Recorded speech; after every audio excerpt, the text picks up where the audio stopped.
நம சிவாய. அனைவருக்கும் வணக்கம். சிவயோக மையத்தில் நாம இன்னைக்கு உங்கள் நன்மைக்காகவும் உலக நன்மைக்காகவும் லிங்க வழிபாடு எப்படி செய்யணும் அப்படிங்கறத பார்க்கலாம். சிவலிங்க வழிபாடு செய்யணும் அப்படின்னு ஆசைப்பட்டீங்கன்னா முக்கியமான அடிப்படை காரணமே உலக நன்மைக்காக, சுயநலம் இல்லாம இந்த பிரபஞ்சம் உலகம் அனைத்தும் எந்த ஒரு குறையும் இல்லாம நல்வழி பாதையில நடக்கணும் அப்படின்னு நீங்க நினைச்சு பொது நன்மைக்காக வழிபடணும், உலக நன்மைக்காக வழிபடணும்னு நினைக்கிறவங்க சிவலிங்க வழிபாடு மிகவும் சிறந்த வழிபாடு.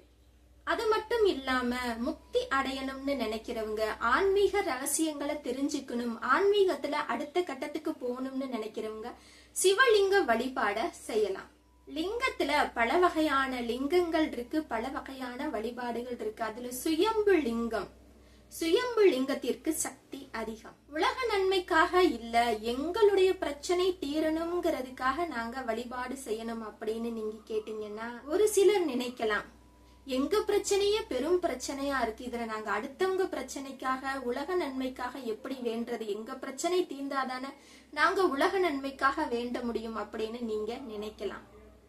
அப்படி ஒருவேளை உங்களுடைய பிரச்சனைகள் நீங்க தீரணும்னு நினைச்சாலும் சிவலிங்க வழிபாடு செய்யலாம்.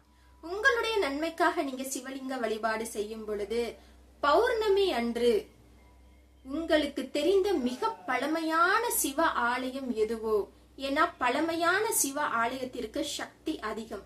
மிகவும் பழமையான சிவ ஆலயத்தில் பௌர்ணமி அன்று காலையில 6 மணிக்கு முன்னாடி நீங்க வழிபடும் பொழுது நீங்க நினைத்தது நடக்கும்.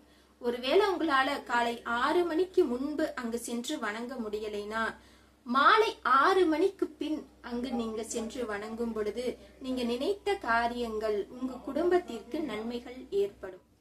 உங்கள் வேண்டுதல் நிறைவேறி உங்கள் குடும்பம் வளமான வாழ்வு பெறும். நம சிவாய.